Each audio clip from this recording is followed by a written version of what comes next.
the world is moving in the biggest technological and economic transformation in human history.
Okay, I think we should start. Time is 4 o'clock Central Time and 2 o'clock in Pacific Time. Thank you everybody for coming back to Wireless Power Week 2021. My name is JC Chow. I'm very honored to introduce our keynote speaker, Dr. James Lin, Professor James Lin. Professor James Lin is a fellow of AAAS, AIMBE, and ERSI, and he is also a life fellow of IEEE. Professor Lin held an NSC research chair from 1993 to 1997 and served as IEEE EMBS Distinguished Lecturer. He is a recipient of the D'Arsenval Medal from Bioelectromagnetic Society, IEEE EMC Transactions Prize Paper Award, IEEE Komar Recognition Award, and CAPAMA Kapama Outstanding Leadership and Service Awards. He is a member of U.S. President's Committee for National Medal of Science in 92 and 93. And he is currently editor-in-chief for the journal Bioelectromagnetics. Besides a long list of accomplishments, which you can find in our program, I will not repeat it here. I want to mention that Professor Lin wrote a serious article about cell phone radio frequency radiation and the relationship to cancer risk. And also he is one of the first person investigate and wrote article about microwave ovens for the Havana syndrome, which now you hear a lot in the television news. So that's welcome Professor Lin, and today he will talk about the safety issue of wireless power transfer. Okay, thank you, Dr. Chow, for that introduction. I also want to take this opportunity to thank the organizers for the invitation to come and speak at this wonderful and most significant conference. So without further ado, I suspect most of you are very familiar with the wireless power transfer by now. So I will go right through my subject matter. Okay, let's see. Yes, we can see your screen. See my screen now. Okay, Yes. let's see if I can advance my slides. Okay. Yep. According to the laws of electromagnetics, the fields in front of a source can be divided into two zones, the near zone or the near field and the far field. In the near field, the field is dominated by reactive energy flow that goes back and forth between the field and the source. In fact, it also has a component that circulates around the source, which sometimes is referred to as the evanescent mode.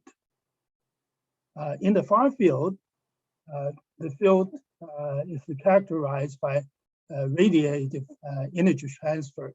The electromagnetic energy flows out from the source. The dividing point between near field and far field is a function of the structure of the source itself. It generally goes between one wavelength and not more than 10 wavelengths away. Therefore, as an outgoing wave, if you use antenna that can help to form a beam of some sort, it can be used to provide power for some kinds of objects or device or system. In this case, I include here the drone that is so popular today. On the other hand, in the near field, because the electric field and magnetic field are actually decoupled, therefore, one can implement the wire transfer scheme, in this case, by using two separate and entirely different schemes. One is the capacitive one with two plates.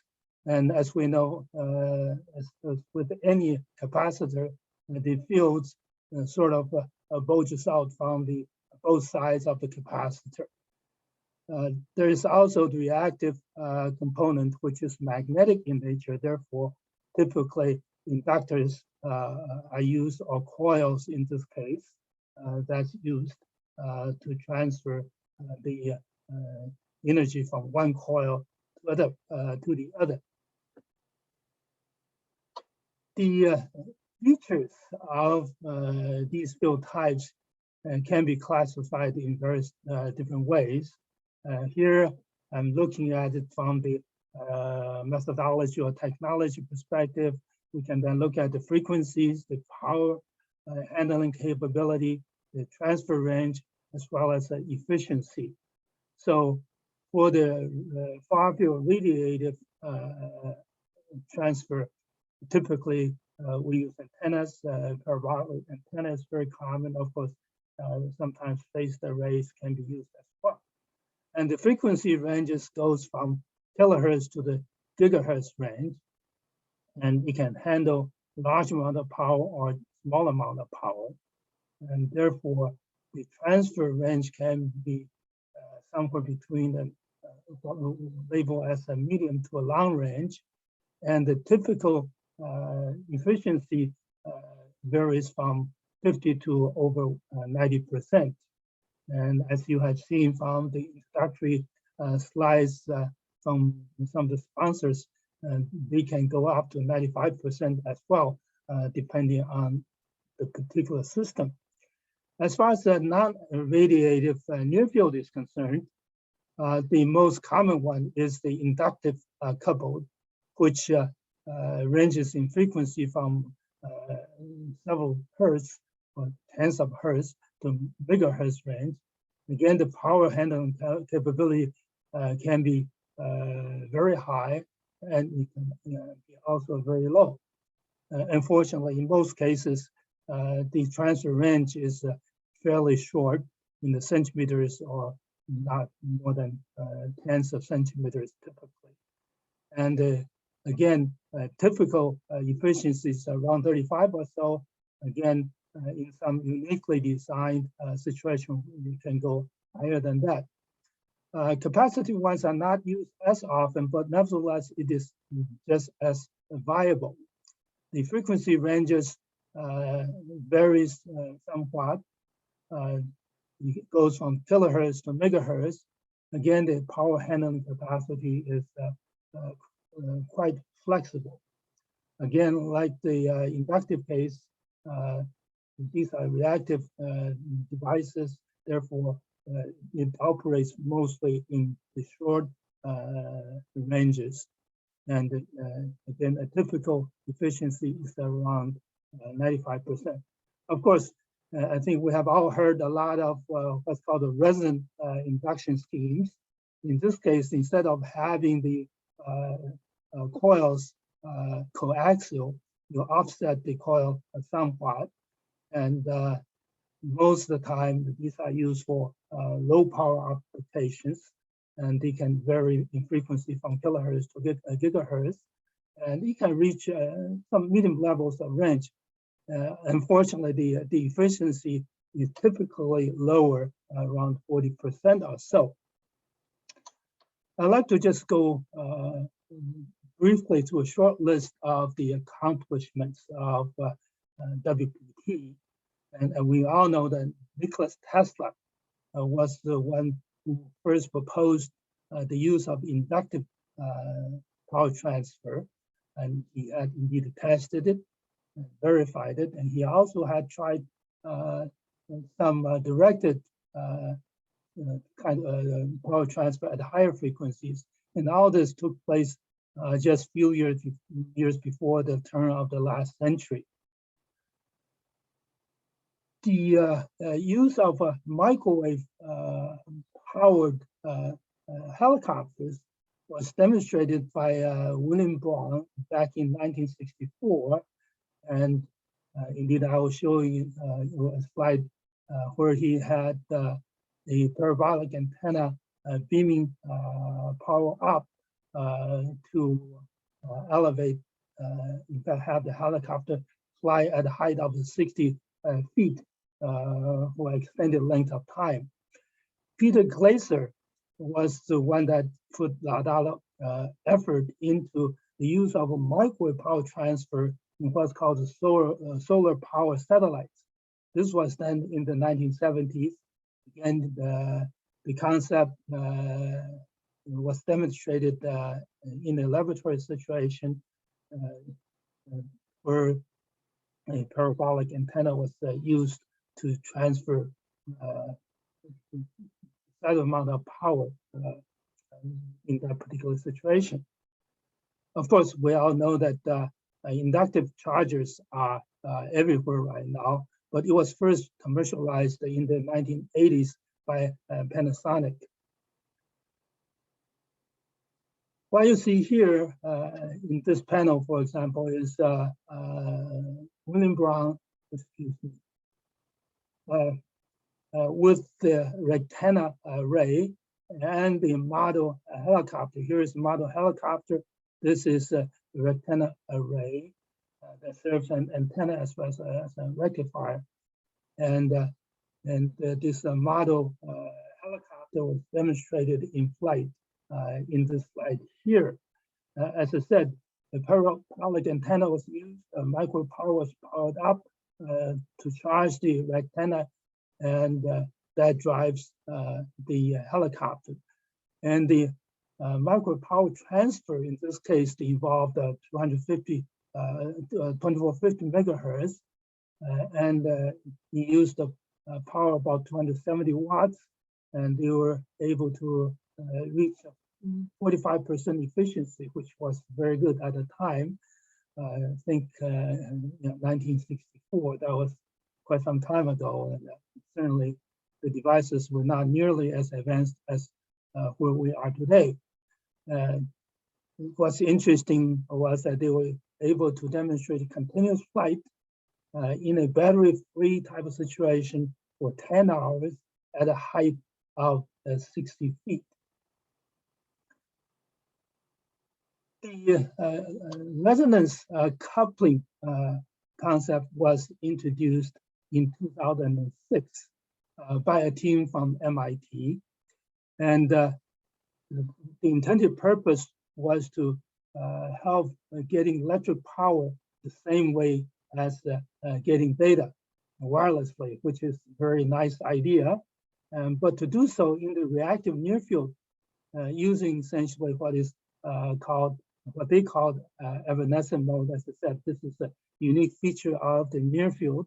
We can also consider this sort of like a leaky type of radiation.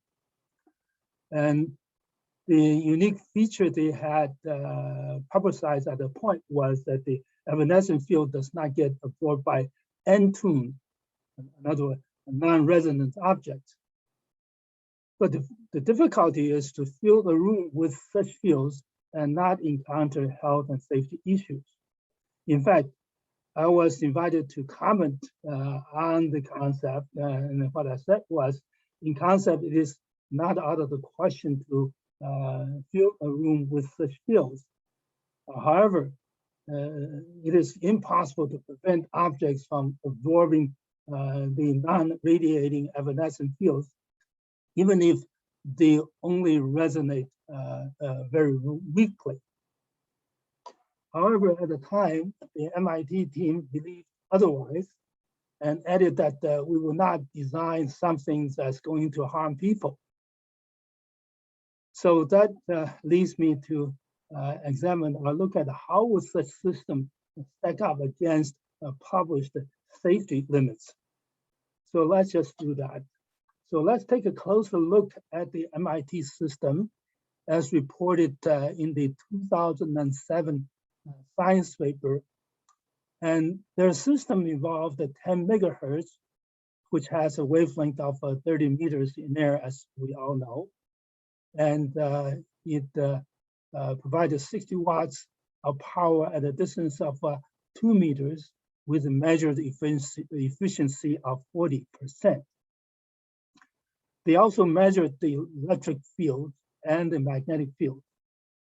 And the electric field measured at the midpoint between the two near-field resonance coils was 210 volts per meter, and the magnetic field was 1 amp per meter. Now, if you look at the existing safety guidelines, one is from the IGNERP, and the other one is IEEE.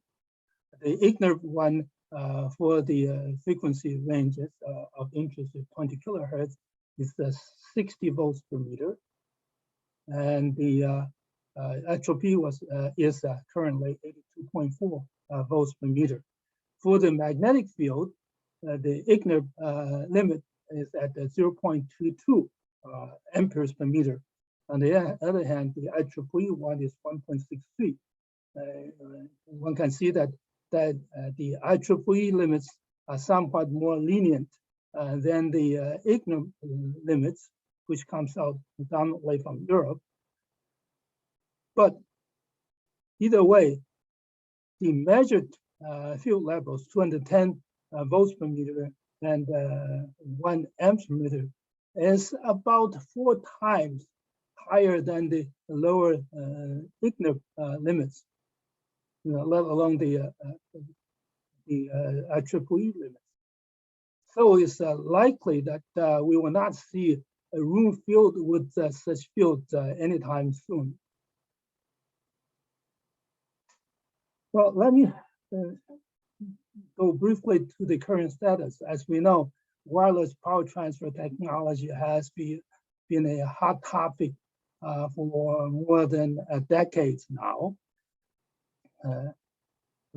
The solar power satellite micro power transfer system has been demonstrated and have been viable since the 1970s. And currently, I believe the area with the most interest in it is Japan. And the near-field induction coupling WPT, as we know, has been widely commercialized. So we probably all know everything about it. And even though on a daily basis, these new devices and systems are being introduced, the far-field power transfer using radio frequency microwaves is expected to follow soon in a more widely disseminated basis. What is interesting, kind of related to the far-field situation, is the energy harvesting from ambient RF radiation. And this indeed has been demonstrated not long ago. I'm going to show you a couple of slides on that. So what I would like to do next is to briefly review these applications with respect to human safety. As I said, energy harvesting in the far field, in fact, I hope you can see it, somebody's blocked from my screen here, was first demonstrated by a team from the University of Washington in 2017. And they have fabricated a battery-free cell phone that can operate with only 3.5 microwatt power consumption. Now, this cell phone was able to make calls, in other words, provide transmission and reception of speech while simultaneously harvesting power from a 915 megahertz base station. This literally is a situation whereby dreams are realized from completely tether-free electric power supply for mobile phones using the inverted alpha microwave rectangle. It is interesting to note in this case, at 3.5 micro, it is 70K below power levels allowed for current cell phones, which are either 250 milliwatts or at the lower level is 125 milliwatts. Obviously, what this suggests that nowhere close to what the cell phone may really need for most operations. So if indeed cell phones are now designed and fabricated to operate at as low as 3.5 microwatts, and even slightly below, the cell phone will be totally free of any safety concerns for humans, in my estimation. So while we can say that the cell phones can be made RF safe, in fact, RF safety is really a moot point if that becomes a situation. Clearly, RF far-field power transfer via energy harvesting is the most exciting prospect or development. It will literally enable getting power the same way as getting data without safety issues. In fact, optimized MIMO power transfer can support wireless information and wireless power simultaneously in multi-path situations, as depicted here in a limited manner here. Again, literally making the dreams come true as far as the wireless power transfer is concerned. Let's turn to solar power satellite. Now, there are various designs of the solar power satellite. Here is one rendition of it. Here's how the solar energy is collected and then beamed down to Earth. So in this case, the system will generate electric power by solar energy via geostationary satellites for use on Earth.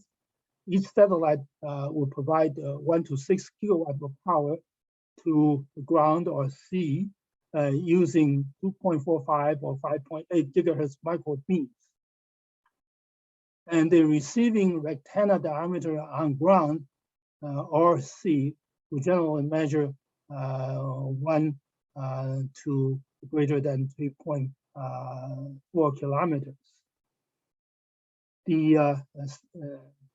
At the center of the microbeam, the power density is estimated to be somewhere between 230 to 1800 watts per meter squared above the rectangle. At 2.5 gigahertz, the projected power density is about 1 watt per square centimeters at the perimeter of the rectangle, which is could be as high as big as 2.5 kilometers or so. In fact, beyond the perimeter of the rectangle site, say 15 kilometers, the site load will not have a peak that is any greater than 0.1 watts per meter squared. Now, this is by way, in comparison with the IEEE limit of 10 watts per meter squared is without question safe. Now, as we know, near field power transfer using inductive coils is the most widely used WPT technology.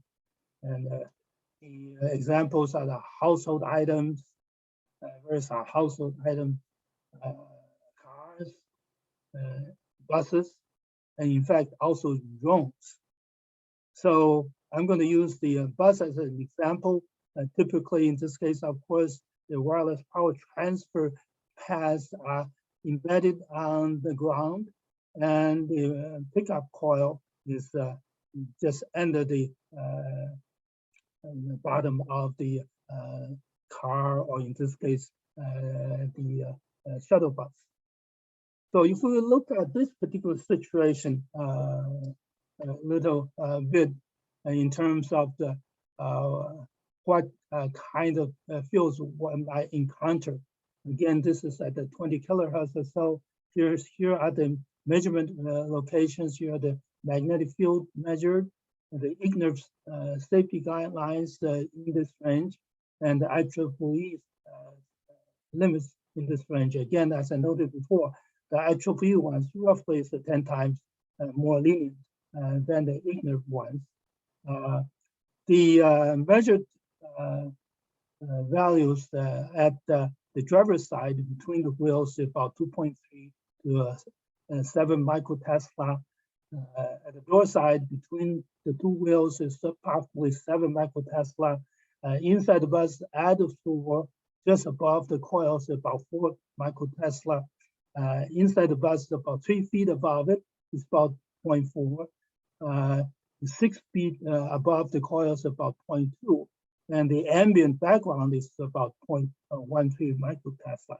Therefore, the measured values in this case are all well below the lower of the two limits. Again, from the safety perspective, is not a concern. So in summary, the most WT applications are below current safety guidelines, except for resonance induction coupling for room size type of situations as proposed. Near field inductive coupling WPT has been commercialized and will continue to expand and become widespread as household items and electric vehicles of various types. As I mentioned, there's an exciting prospect of far-field WPT via energy harvesting for simultaneous power and information via low power RF without any real safety concerns. However, we need to be vigilant about RF safety. There are many reasons. There are several reasons. One reason is that the increased level of ambient RF and also the appropriateness of current guidelines and standards. Now, the current guidelines, whether it's the IEEE, IEEE, are all based on TT, in other words, thermally based guidelines. And they are also applicable only for short exposures, 6 minutes or not more than 30 minutes. Of course, in many of those cases, in those situations, you would exceed those time frames. And also, if one looks at it very closely, both of these guidelines, IEEE and IEEE, had established the health effect levels that varies depending on different frequency. For the whole body, from 100 kilohertz to 300 gigahertz is about, say, 0.08 watts per kilogram. And this is based on allowing the temperature to go up by 1 degree Celsius inside the body. For frequency after 6 gigahertz, that the temperature allowed to go up by 2 degrees Celsius. Even more for frequencies above 6 gigahertz up to 300 gigahertz, the temperatures are allowed to go up to 5 degrees Celsius. Well, there are various discussions and controversies associated with even these levels. At this higher levels, 5 degrees Celsius. Now, if we recall that the normal body temperature is 37 degrees. If you add 5 to it, it comes to 42 degrees Celsius. I hope some of you may know, at least it has been well established that 42 degrees Celsius is cytotoxic. In other words, they can kill body cells. Even the cells may be skin cells. But remember, skin is the largest organ in the body. The cells in the skin are just as alive as cells anywhere else. So with that, I would like to conclude my presentation. I think my time is about up also. Thank you. Thank you very much, Professor Lin. You give us a very nice framework, not just for now, but also for the future, to think about the safety issue for wireless power. If our audience, you have questions, please type in the Q&A boxes. I know typing might be a little bit slower, so I will ask Dr. Lin to stay online to continue answering the question. I have one quick question for you, Dr. Lin. Is that most of this safety guidelines are defined for magnetic field and electric field strengths in terms of temperature change, but they have not think about that the radio frequency may have a resonance with tissue cell or cell. So I think that there's a lot of people out there, they jump directly to the conclusion that, oh, radio frequency causes cancer. So in your opinion, what kind of a framework for researcher we should do to design experiment or a future guideline for the industry? Yeah, I think what we should do is to move away to the from the concept of heating nothing else. And also keep in mind that as time goes on, the exposure durations are going to be longer and longer. The levels are higher and higher. Therefore, guidelines based on 6 minutes or 30 minutes are really not realistic for the general public. So we should focus on those. And as you said, at higher frequencies, millimeter wave and beyond, there are various theories that actually predict coherent excitation at the cellular level. So we need to pay more attention and, in fact, invest more in those areas. Unfortunately, at this moment, to my knowledge, there is very little investment in research on the biological effects, especially at the millimeter waves and above. And most people who are involved in the technology, especially the companies that are involved, are happy to tell us that there's nothing to be worried about. Everything is fine. There's nothing other than heating that's going on. As I said in this slide, even heating, allowing it to go up by 5 degrees, that is not safe by itself either. Thank you very much for your suggestion. I believe that all this issue will come up in the future, and this will give us a researcher a great opportunity to explore the unknown. And thank you very much for today's. We have one question. You can stay online and answer that question. Could you read it to me? I think our time is up because we need to continue to the technical session. Okay. You can go down in the Zoom box. There's a Q&A, and you can see the question there. Okay. All right. Very good. Thank you very much. Thank you very much. And I need to transfer the stage to Dr. Dubé. I believe we also have co-chair. Dr. Ganti is also here, so they will continue the section. And Dr. Lin, I will see you in the Q&A box. Thank you. Okay, thank you very much for today for your talk. Thank you, Dr. Lin. That was a wonderful talk. Welcome to our technical session 8, biomedical application for wireless power. I'm Suvik Dubé, a researcher from Abbott Laboratories. My main research focus on implantable medical devices.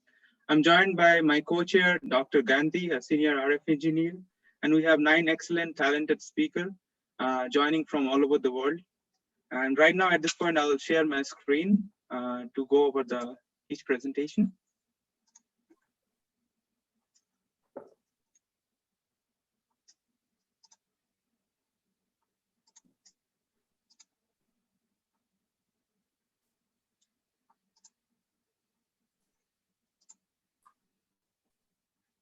Can you guys see my screen? Yes. Yes. Okay, perfect. Thank you. So let me introduce our first speaker, Dr. Sun Nagwin.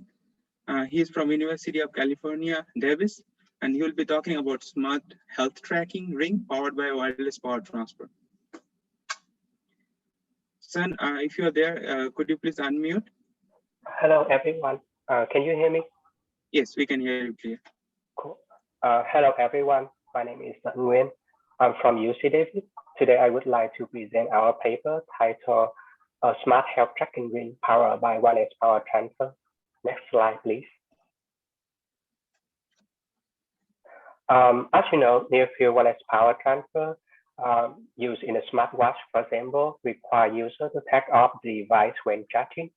Far-field wireless power transfer allows to transfer power distantly. However, the transmitting efficiency is significantly low compared to near-field wireless power transfer. In this work, we propose a new wireless power transfer solution for the first time to wirelessly and seamlessly power a biomedical smart ring. Recent smartphones, for example, Samsung Galaxy or Huawei smartphone, has integrated reverse wireless charging to power other smartphones and wearable devices. Therefore, when the users hold the smartphone, the health tracking ring can be powered by the smartphone through wireless power transfer, through the reverse wireless charging. To evaluate the idea, at the bottom left figure, we developed the whole wireless power transfer system, including a transfer, a receiver to power a heart rate tracking circuit to send the heart rate data to the smartphone. The key result in this paper is that the smart ring can receive the power up to 100 milliwatts with a transfer efficiency of 13.4%. If the smartphone is held 1.5 hours a day, the ring can receive enough power to continuously track the heart rate in 24-hour period. In conclusion, the measurement result demonstrated that our solution, the user will not need to take out the device daily while charging.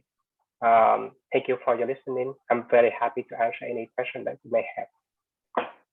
Thank you, Dr. Nguyen. We'll come to the question and answer at the end of the session.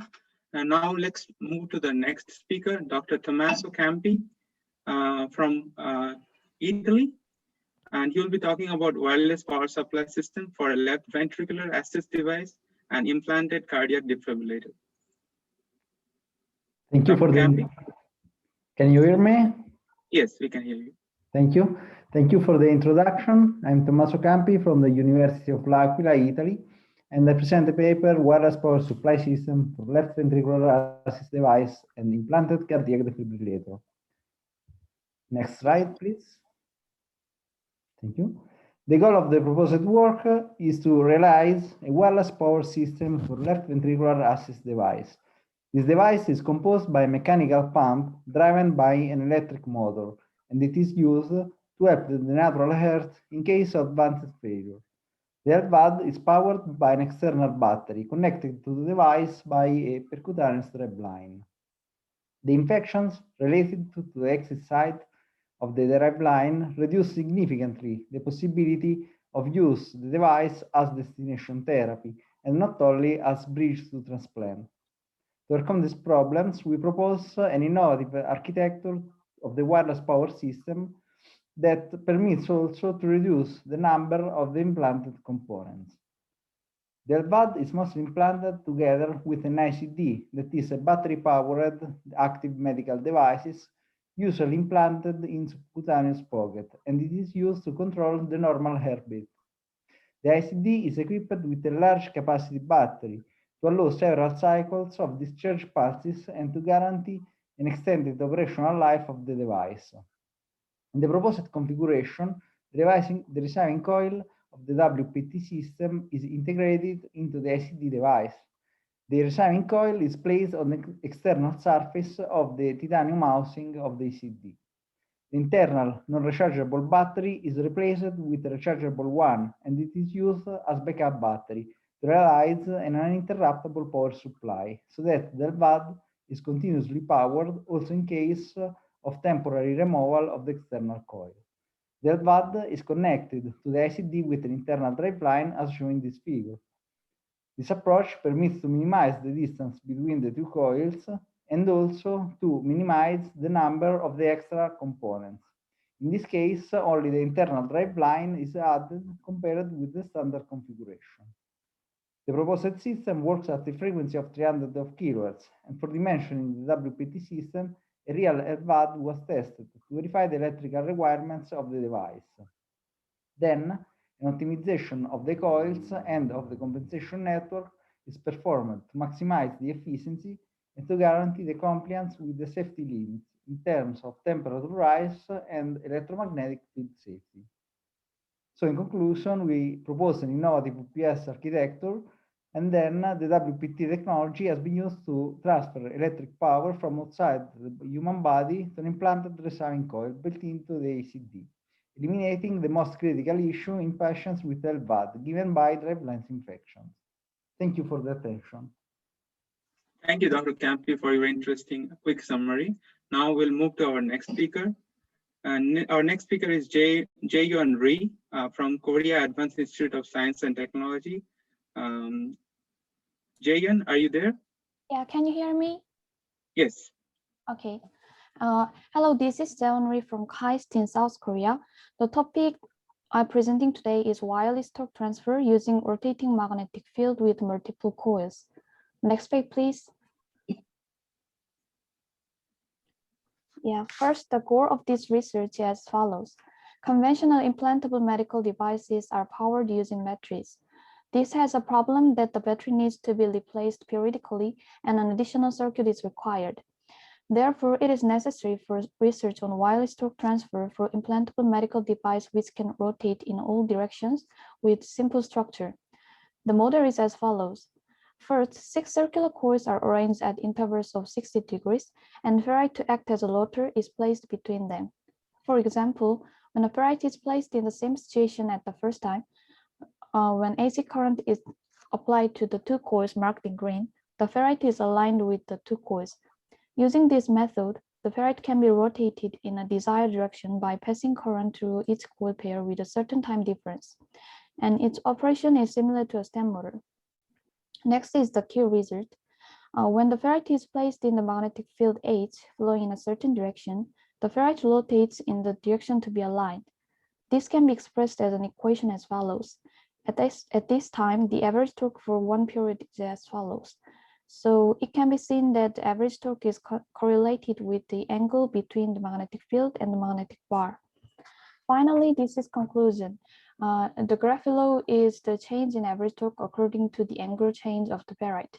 As shown in the above equation, the maximum average torque becomes maximum at an angle of 45 degrees where sine 2 theta term is the maximum. Also, since the magnetic field is proportional to the current, it can be seen that as the current increases, the torque increases too. Therefore, if this method is used to generate torque wirelessly, it can expect that it can be applied to various applications where battery replacement is difficult. Thank you for your attention. Thank you, Jen. Our next speaker is Dr. Denis Nicolev, and he's from France, and his talk will be physical bounds on implant powering efficiency using body conformal WPT system. Dr. Nicolev? Hello, can you hear me? Yes, we can hear you clear, loud and clear. Thank you very much for the introduction. So my name is Denis Nikolaev, and I'm research scientist at the French National Center for Scientific Research. And our work is about the physical bounds on through-body electromagnetic energy transfer for biomedical implants. And as we can see on the next slide, please. On top, a typical medical in-body device heavily relies on the batteries, and they usually occupy 50 to 90% of the total volume, and they leave only a very small place for the biosensors. And relying entirely on the batteries also mean a very limited lifetime of the device and its functionality as well, and often requires going through surgery to recharge. So our objective is to study the physical bounds on wireless power transfer efficiency and predict the optimal operating conditions as a function of the receiver antenna type, its dimensions, and the implantation depth. And for this, we start with using a spherical homogeneous model. We also assume that the power transmitter antennas are well matched to the body. And finally, we assume a receiver antenna on the implant side being either of electric or the magnetic type. Then, by imposing typical current distribution on the receiver antenna by reciprocity principle, we obtain the field distributions on the surface of the phantom that satisfy this imposed currents on the receiver. And on the right are some examples of the results of the study. Here are the efficiencies computed for the electric and magnetic receiver antennas as a function of the implant depth and over the frequency range from 10 megahertz to 10 gigahertz. And finally, also to see how these findings compare to a more realistic scenario and to shortly demonstrate the importance of the focusing, we also consider anatomical phantom with a millimeter-sized implanted pacemaker and this time electric and magnetic transmitter antennas. So more information is given on the full version of this talk. And to conclude, here is a short summary of our contribution, and I'm looking forward for your questions. Thank you very much for listening. Thank you, Dr. Nikolov. That's an interesting quick summary of your work. Let's move to our next speaker. Our next speaker is Sen Bing from University at Dallas. He's going to be resonant coupler design for subcutaneous implants. Sen, can you hear me? No? Yes, we can hear you. Yes. Okay, thank you. Hello, everyone. My name is Sen Bing from Southern Massachusetts University. My topic is resonant coupler designs for subcutaneous implants. So our goal, can you next? Okay, thank you. Our goal for this research is to build a planar device for implant with a thin substrate. So meanwhile, we also require the proposed planar device to have a high efficiency. So therefore, our second goal is to propose a tuning structure for loop antenna to improve the resonance for implant. Our method is utilizing a concentric metal pad to tune the distributed reactance for the loop antenna. The desired operating frequency can be achieved by the average radius of the loop antenna. Meanwhile, changing the gap distance between the metal pad and the metal loop can match the port impedance at the desired resonant frequency. Our concept for impedance matching got verified by the measurements.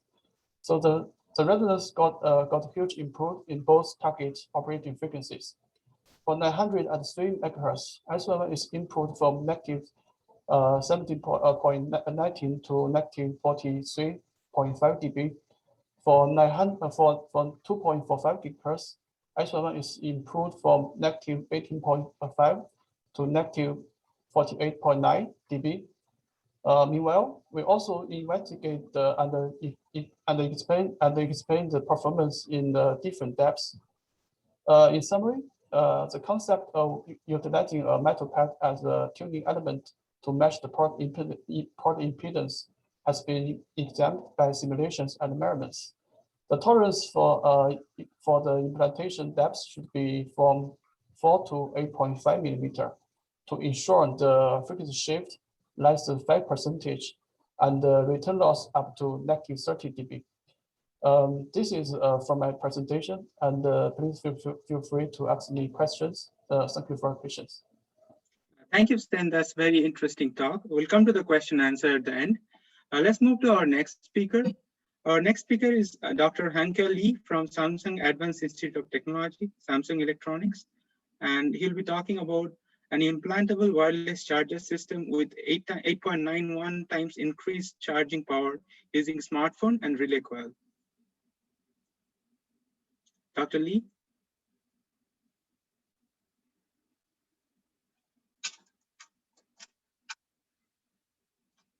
Okay, I think Dr. Lee is not on the panel list.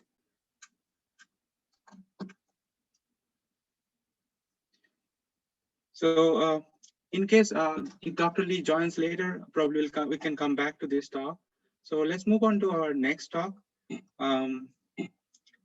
which is from Fatima Mozaini. She's from University of California at Irvine. And her talk is about design of a wireless power and data transfer system for pH sensing inside a small tube. Fatim? Hi, hello everybody. I'm Fatima Mohseni from University of California, Irvine, and I'm here to present and work of design and fabrication of the wireless power and data transfer system for pH sensor. Next slide, please. Okay, so in most both industry and research laboratories, the precise and safe pH measurement are important factors. So here we have investigated the design and fabrication of a wireless power and data transfer system over the same length for the potentiometric measurement of the pH. So in our system, we have a Class C amplifier as the main generator of the signal in the transmitter part, and the output of the switching power amplifier is transferred using the magnetically coupled coils.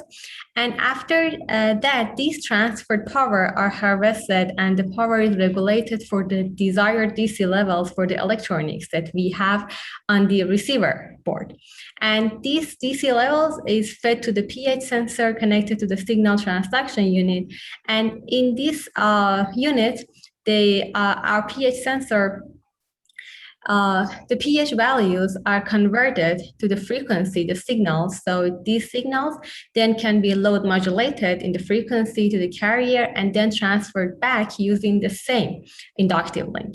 And at the transmitter part, it can be again demodulated for the data acquisition. So as you can see, this miniaturized system is compatible to use in a laboratory sample tube. So it provides continuous and safe monitoring of dynamic processes for pH.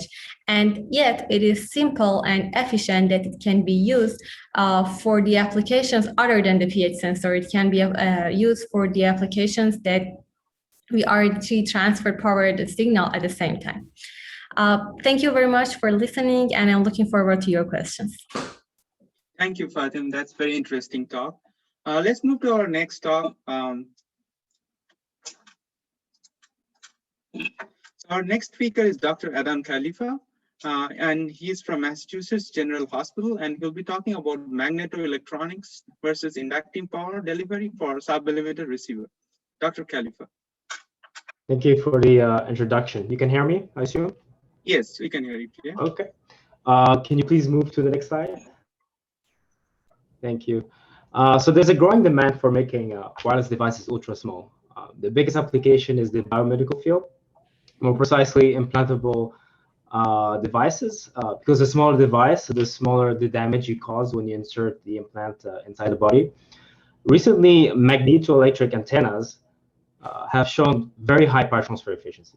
So the question I'm trying to answer in this work is how ME antennas compare to receivers that use coils. And I'm comparing them with coils because inductive coupling is still the preferred wireless power method for biomedical implants. So on the lower left, you can see the setup we use to compare ME versus an on-silicon coil. We use a probe station connected to a VNA, and we converted the S parameters to PT max. So PT max is the maximum power received by the antenna or coil, and not the power delivered to a load. So the focus in our setup is to make the comparison equitable, meaning the coil and the ME antenna have about the same area, and the setup is the same. All we're doing is swapping receivers. So it's obvious from the PT max plot that the ME antenna performs better than an on-chip coil power in the midfield or near field. And that advantage increases as the transmitter receiver distance increases. For instance, it is about 7 times better for a distance of 2 millimeters. We have also shown that the ME antenna is less sensitive to rotational misalignment. So in short, ME antennas show great potential for further miniaturization of biomedical implants. Thank you. Thank you, Dr. Khalifa. That's very interesting talk. Let's move to our final speaker.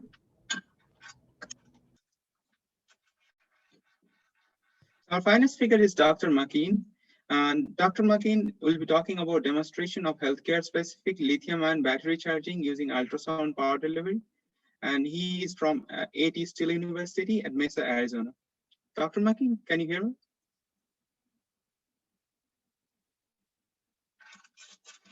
Dr. Makeen, probably you're on mute.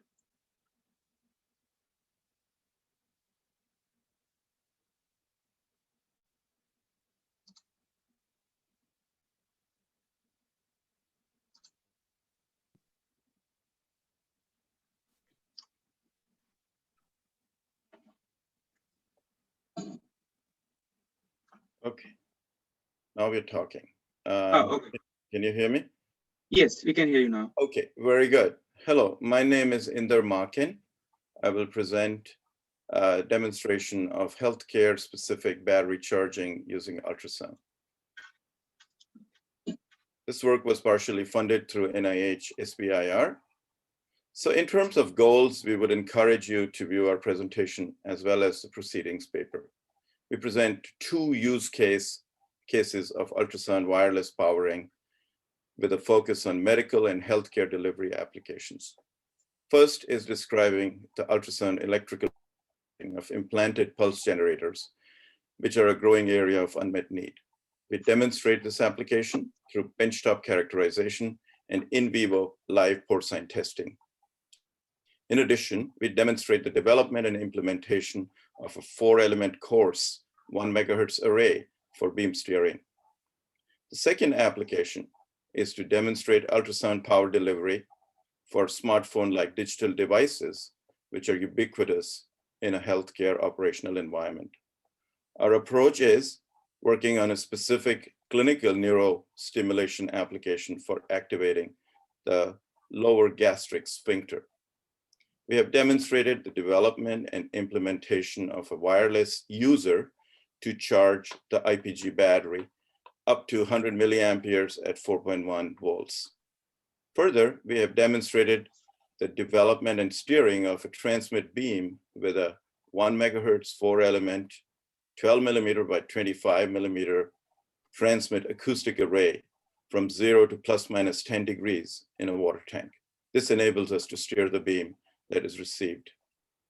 In ultrasound power delivery to smart devices, our aim is to demonstrate performance with ultrasound power delivery to meet the Qi standard version 1.0. So we are, trying it with ultrasound. So for key results, we have described the successful deployment of a 1 megahertz ultrasound receiver prototype bonded within a titanium IPG. The charging package within the GI neurostimulator conformed to a space budget of 1.2 cc. We demonstrated in live porcine studies that 200 milliampere hour implant battery could be charged with user within 100 minutes. Importantly, no histologic thermal tissue effects were observed with ultrasound. For the ultrasound beam steering development, we demonstrated effective transmit steering over plus minus 10 degrees, misalignment at a 30 millimeter range of the receiver in a water tank. For the ultrasound power delivery to charge digital devices, we can charge a smartphone 4-volt battery with up to 250 milliampere current using an integrated ultrasound receiver inside the smartphone. So in conclusion, user is a viable charging mechanism for maintaining battery charge within IPGs. Due to ultrasound short wavelength in tissue-like media, the modality is particularly attractive for electronic beam steering to accommodate transmit to receive misalignment.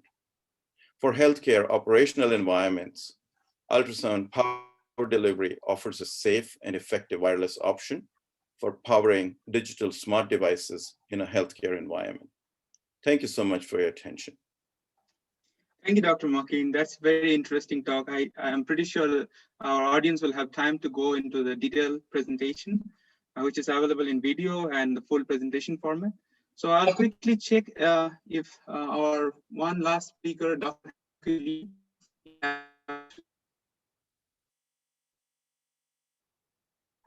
I saw that Dr. Lee just signed in.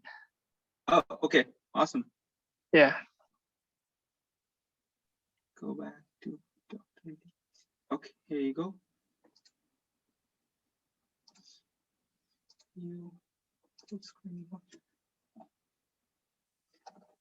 Hi, can everybody? Yeah, yes, hi. we can hear you. First, I'm very sorry for my late attendance. My presentation's title is an implantable wireless charger system with 8.91 times increased charging power using smartphone and relay coil.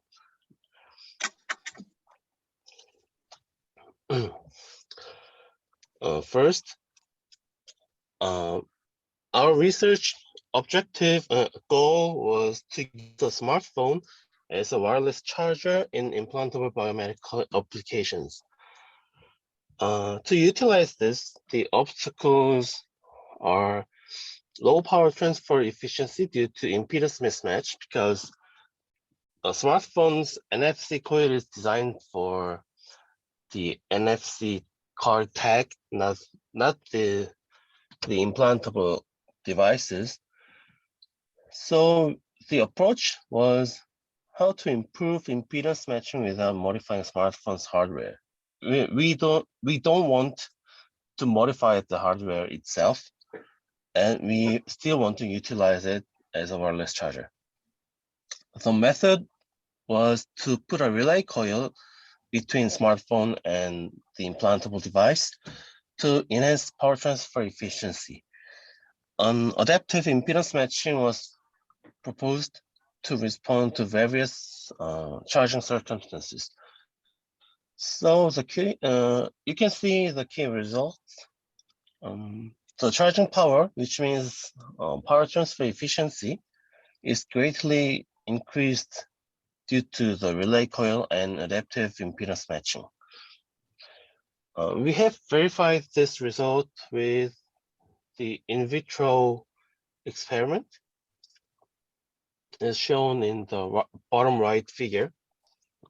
We used a pork with 3 centimeters thickness, and we have demonstrated the charging power with a dedicated application. And as you can see in the figure, we can charge 4 milliwatts across 3 centimeter pork with the smartphone and the relay coil. Thank you.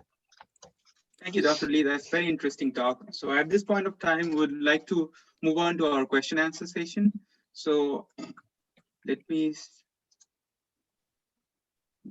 get rid of this full screen mode. So audience can ask questions over the webinar question answer, or we also will go over the question answer on the Huba platform. So let me share my screen from the Huba platform. Okay. So there's one question for paper number 9, which is for Dr. Makin. The question is, another researcher in the field of ultrasonic power transfer. This is a very good work. You mentioned you did powering of a cell phone as well. Could you briefly provide some more detail on the setup as well? And is it through air? What kind of driver and transducers were used? Dr. Makin, could you please answer this question? Yes, gladly. You can hear me, right? Yes. Okay, so I would encourage you to look at the full talk. The reason we are using the same transducer technology that we are using in IPG charging. We are using 1 megahertz transducers. We are implanting or integrating the 1 megahertz receiver inside a smartphone. And we are coupling it not through air, but through an acoustically compatible coupling medium, which can be any range, anywhere between a couple of millimeters to several tens of millimeters.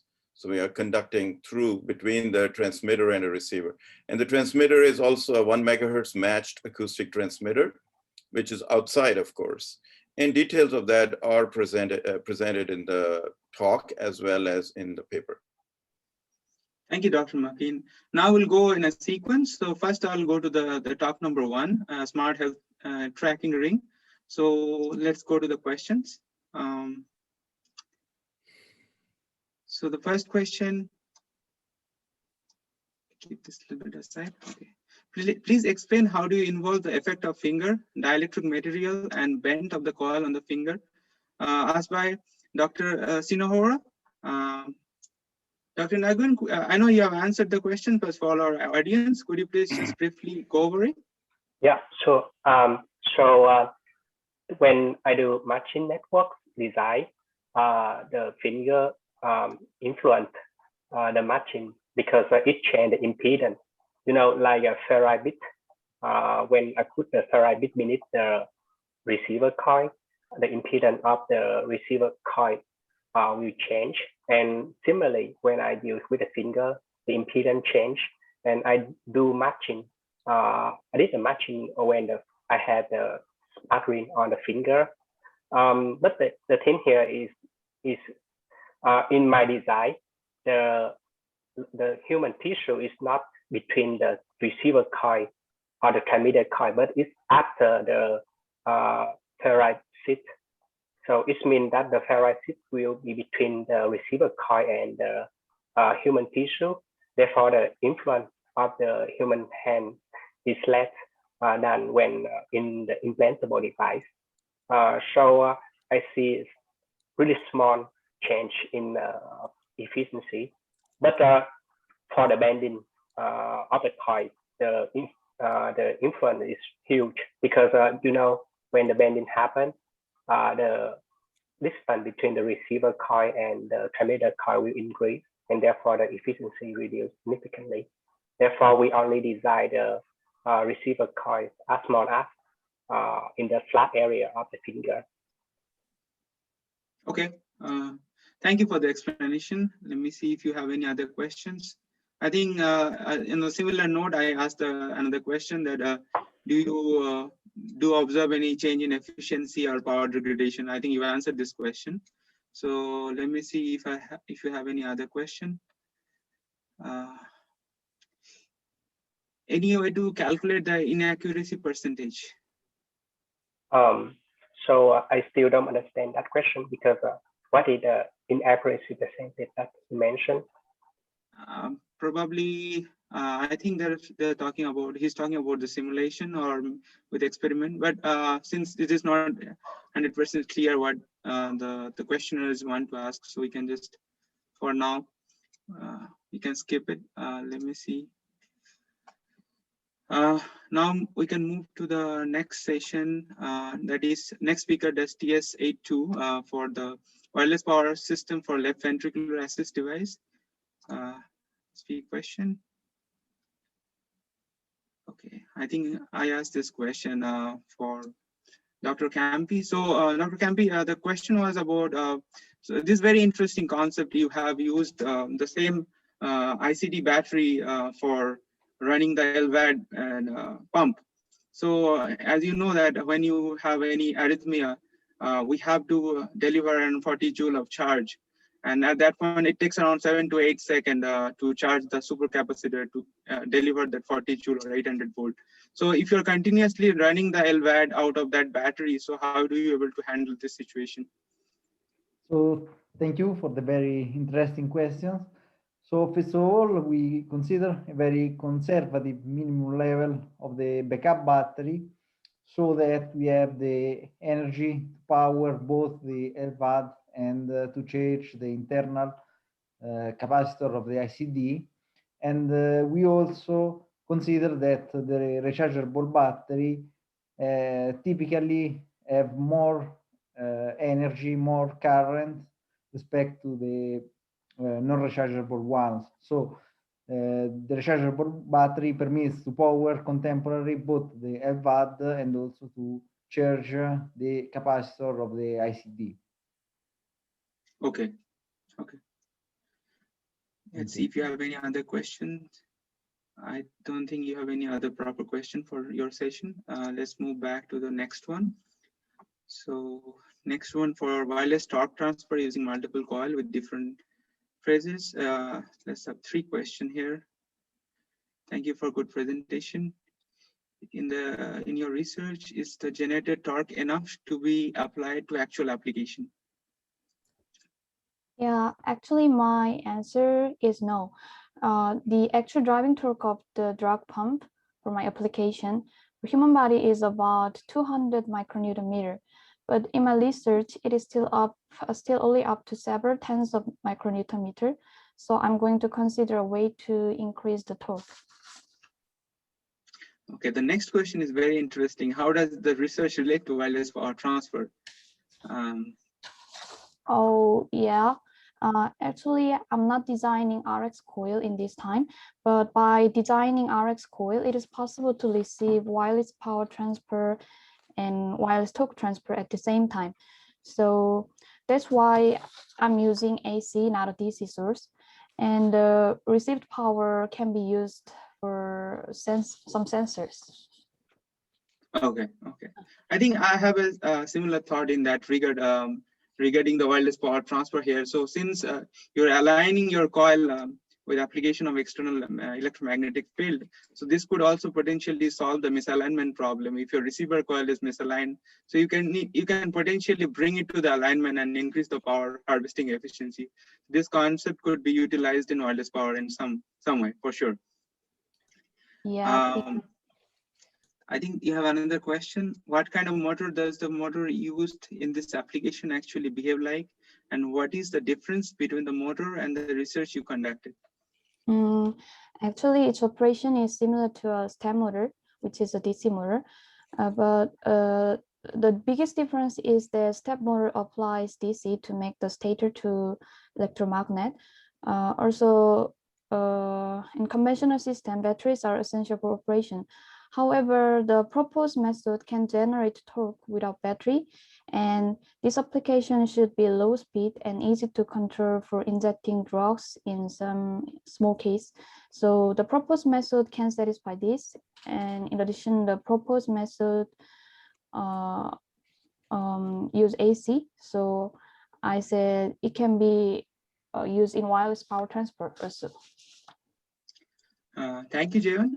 Let's move to next session, which is TS84, physical bound. I think there's no question in the session, so we'll skip it. We'll move to TS85, resin coupler design for subcutaneous implant.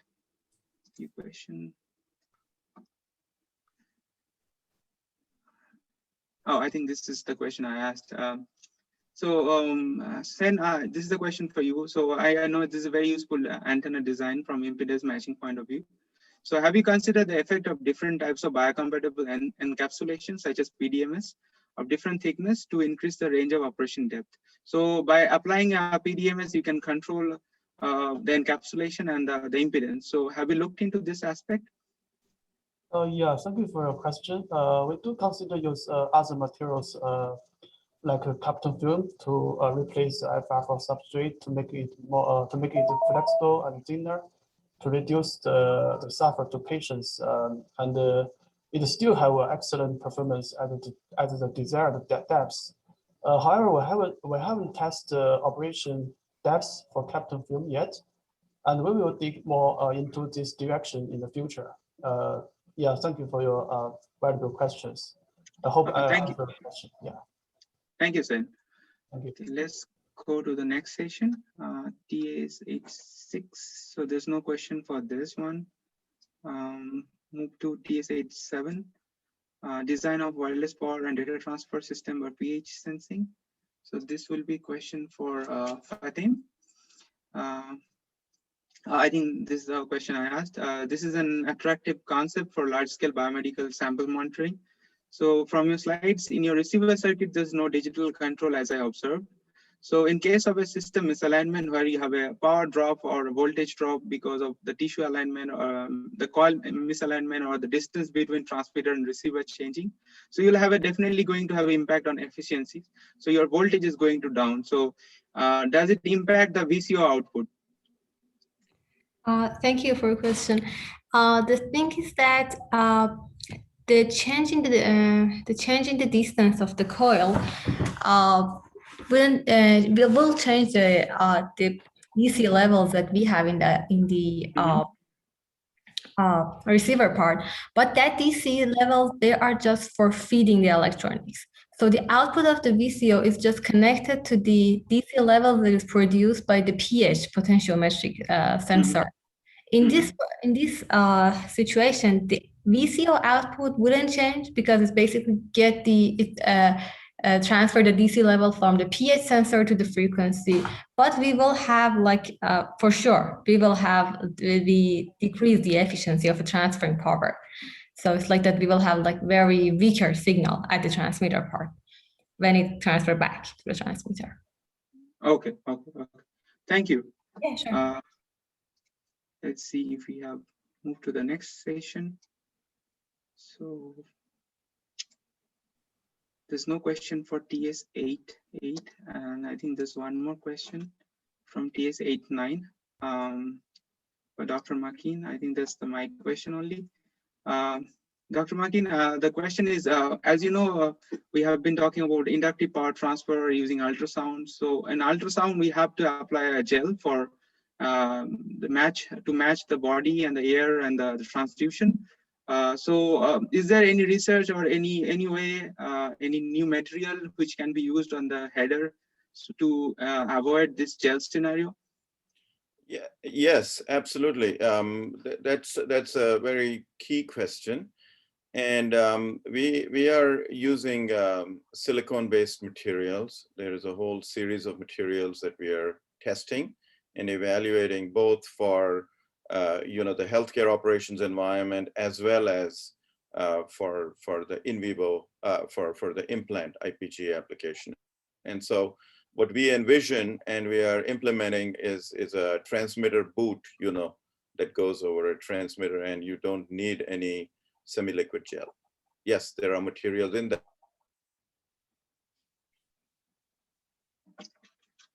I think we lost Dr. Makin. I cannot hear him, but can you hear me? Yeah, we can hear you. Yes, okay. We can hear you. So basically what I was saying was that we are implementing solid gel-based materials, which are silicone, polyurethane, and there's a whole family of materials which we are using to go over the transmitter as a boot, so that you don't need the semi-liquid gel. Okay, okay. And Thank you. that's part of the research. Yes. Thank you. Let me check if you have any other questions. No, I don't see any other open question from the audience. At this point, I would encourage if there is any other questions to type it in a question answer or the Hoover platform. Since the conference website will be available another week. So still, if you have any questions regarding any of the talks in the author presentation, could you please type it there, and then with the corresponding author will be probably answering the questions. And since we don't have any other questions, we would like to end this session. And thank you very much for your attention. This is a very interesting, wonderful talk. There's a lot of passionate engineers and researchers who are dedicated their research for biomedical applications, which is one of the most important aspects of engineering development. Thank you. Thank you very much. And I would like to invite all the speakers and attendees, please come back at a ninth technical section and keynote speech, and also join us at the closing ceremony. The paper awards will be announced in the closing ceremony.